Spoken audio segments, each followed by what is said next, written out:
राजा प्रतीप, एक दिन की बात है, गंगा नदी के तट पर राजा प्रतीप विचरण कर रहे थे, घूम रहे थे, टहल रहे थे। उसी समय राजा प्रतीप ने क्या देखा, एक स्वर्ण के समान, कंचन के समान युवती उनके पास आकर के खड़ी हो गई। राजा प्रतीप ने पूछा, हे देवी आप कौन हो? उन देवी ने कहा कि हे प्रतीप राजा, मेरा नाम गंगा है और मैं तुमसे संगनी करना चाहता हूं, मैं तुमसे विवाह करनी चाहती हूं। राजा प्रतीप ने गंगा मैया को जवाब दिया कि हे गंगा, मैं तुम्हें अपना पत्नी नहीं बना सकती। क्यों? क्योंकि मैं एक पत्नी व्रता धर्म को धारण किया हूं, इसीलिए मैं दूसरी से किसी से विवाह नहीं कर सकता। हाँ, मैं तुमको वचन देता हूं कि मैं तुमको अपना पुत्र वधू बनाऊंगा, मैं तुमको अपना पुत्र वधू बनाऊंगा, यानी कि बहू बनाऊंगा। राजा प्रतीप के आश्वासन देने के बाद गंगा मैया वहां से विलुप्त हो गई, चली गई। कुछ समय के बाद राजा प्रतीप का एक पुत्र प्राप्त हुआ, उस पुत्र का नाम शांतनु था। राजा प्रतीप के पुत्र का नाम शांतनु। और शांतनु जब युवा अवस्था में हुए तो राजा प्रतीप ने शांतनु को अपना राजभार देकर के स्वयं वनप्रस्थ को ग्रहण किया, वन में चले गए और भगवान का भजन करने के लिए मोक्ष प्राप्ति का उपाय करने लगे। राजा प्रतीप के चले जाने के बाद शांतनु राजकाज को संभालने लगे। एक दिन की बात है, राजा शांतनु गंगा के तट पर भ्रमण कर ही रहे थे। उस समय उन्होंने एक अजीब घटना देखी। एक बहुत ही सुंदर देवी के समान कोई स्त्री आकर के उनके सामने खड़ा हुआ। राजा शांतनु अपने मुख से कुछ नहीं बोल पाए, जहां खड़ा थे वहीं खड़े रह गए। उस स्त्री ने देखा, युवती ने देखा कि ये शांतनु कुछ बोलने का लायक नहीं है, तो युवती स्वयं राजा शांतनु के पास आई और आकर के कहा कि हे राजन, तुम विचलित ना हो, मैं तुम्हारा इस संगनी करने के लिए तुम्हारे पास आया हूं, यानी कि मैं तुमसे विवाह करने के लिए तुमसे आए, तुम्हारे पास आया हूं। लेकिन मेरा 3 शर्त है, अगर तुम 3 शर्त मेरी मानते हो तो ही मैं तुमसे विवाह करूंगी। तो कौन कौन सा शर्त? हे शांतनु, मेरा पहला शर्त है कि तुम ये नहीं पूछना कि मेरा नाम क्या है, मैं कहां से आई, मैं किसकी बेटी हूं, ये बात तुम मुझसे कभी मत पूछना। दूसरी बात, मैं जो भी काम करूं, सही करूं गलत करूं, तुम मुझे नहीं रोकोगे, तुम मुझे टोकोगे नहीं।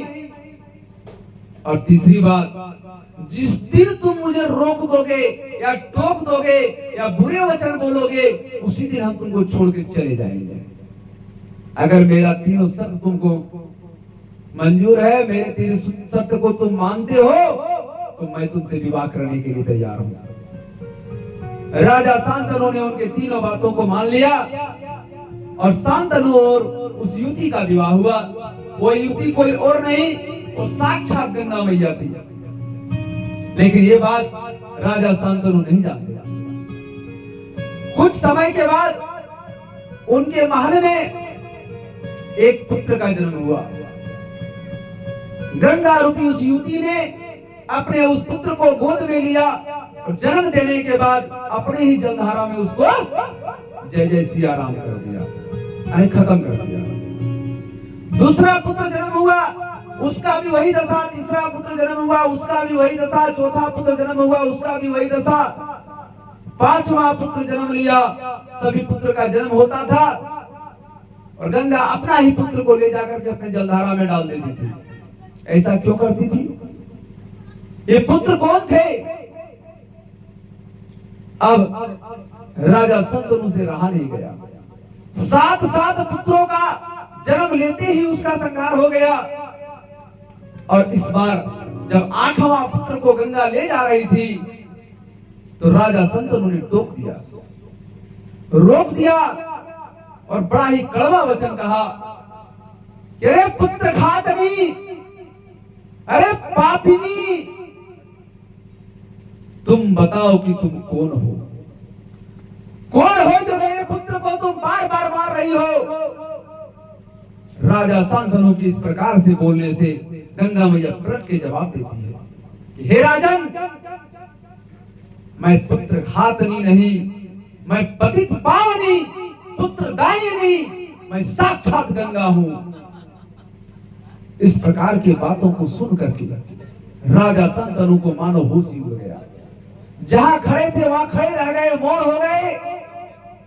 गंगा मैया ने फिर से जवाब दिया कि हे राजन, आज तुमने मुझे टोक दिया, मैं 8वां पुत्र का वध नहीं करूंगी, नहीं मारूंगी इसको, लेकिन मैं तुम्हारे साथ रहूंगी भी नहीं। हे राजन, तुमने अपना सत्य को तोड़ दिया और तुम जानना चाहते हो ना कि मैं तुम्हारी पत्नी क्यों बनी? तुम जानना चाहते हो ना मैं ये 7 पुत्रों को क्यों मारी? तो जान लो हे राजन, जो पुत्र को तुम देख रहे हो मेरे गोद में, जिस पुत्रों को मैंने मारा है, वो कोई ऐसे वैसे पुत्र नहीं थे। भृगु ऋषि के श्रापित वसु के वसु थे। 8 वसु थे। 8 वसु को भृगु ऋषि ने श्राप दिया था कि जाओ तुम मृत्यु लोक में जाकर के जन्म लेना। और वसु के गर्भ को धारण करने की शक्ति इस मृत्यु लोक में किसी के पास नहीं थी, इसीलिए मुझे मातृत्व के रूप में यहाँ आना पड़ा। और रही बात तुमसे विवाह करने का, तुम मेरे तेज को सहन करने की शक्ति इस मृत्यु लोक में किसी के पास नहीं थी सिवाय तुम्हारे, इसीलिए मैंने तुमसे विवाह किया।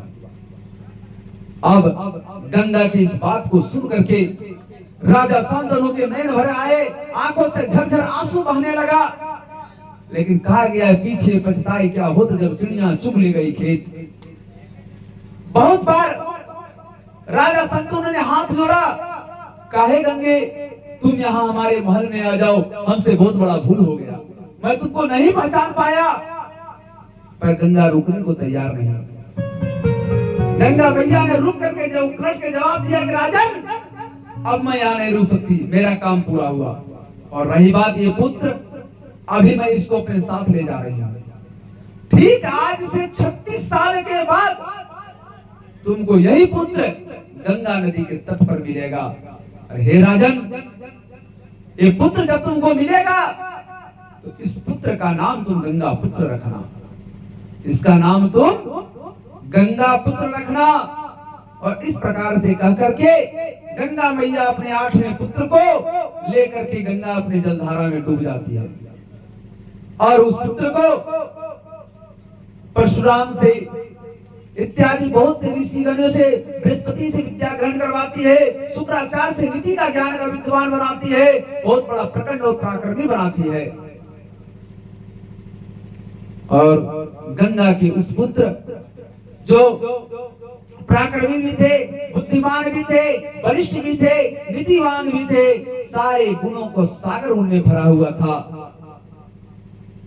और अपने इधर शांतनु की हालत ऐसी बन गई थी कि वो दिन रात सिर्फ गंगा का ही बात सोचते थे। और यहाँ तक कि वो खाना पीना भी बहुत कम खाते थे, बहुत चिंतित रहते थे। और 24 घंटे में लगभग 22 घंटे का समय जो गंगा तट पर ही बिताते थे। गंगा की धाराओं को देखते थे कि कभी गंगा मैया आ जाए और हमें दर्शन दे दे। मन में ऐसा विश्वास बना हुआ था, लेकिन होनी को होना कुछ और था। ठीक इस प्रकार से करते हुए 36 वर्ष का समय बीत गया। जब 36 वर्ष का समय बीत गया तब गंगा नदी के तट पर राजा शांतनु ने एक अजीब घटना देखी, अद्भुत घटना देखी। क्या देखा कि एक युवक अपने बाण के प्रभाव से गंगा के धारा को विपरीत दिशा में मोड़ दे रहा है, पूरी गंगा के धारा को रोक दे रहा है। राजा संतनु उस युवक को देख कर स्तब्ध रह गए, बड़ा आश्चर्य में पड़ गए कि भाई ऐसा कैसे हो सकता है, इतना तेज, इतना गुण इसके अंदर में है जो गंगा की धारा को रोक दे, इतना हिम्मत, इतना पावर इसमें है, इतनी ताकत इसमें है, गंगा के धारा को विद्युत मोड़ दे। राजा शांतनु से रहा नहीं गया, राजा शांतनु उस युवक के पास पहुंच गए, बड़ा विनम्र भाव से उनसे कहा कि हे युवक, तुम अपना परिचय बताओ, तुम कौन हो, तुम्हारे माता पिता कौन हैं और तुम में इतना पराक्रम कैसे आया। और जब शांतनु उस युवक से बात कर ही रहे थे कि साक्षात गंगा मैया प्रकट हो गई, और गंगा मैया प्रकट होकर के शांतनु से कहती, राजन, ये युवक कोई और नहीं, ये तुम्हारा ही पुत्र है, और ये नीतिवान है, गुणवान है, बुद्धिमान है, बलिष्ठ है, धर्मनिष्ठ है। हे राजन, आज मैं इस पुत्र को मैं तुमको सौंपती हूँ। प्रेम से बोलिए आनंद कंद भगवान की जय हो।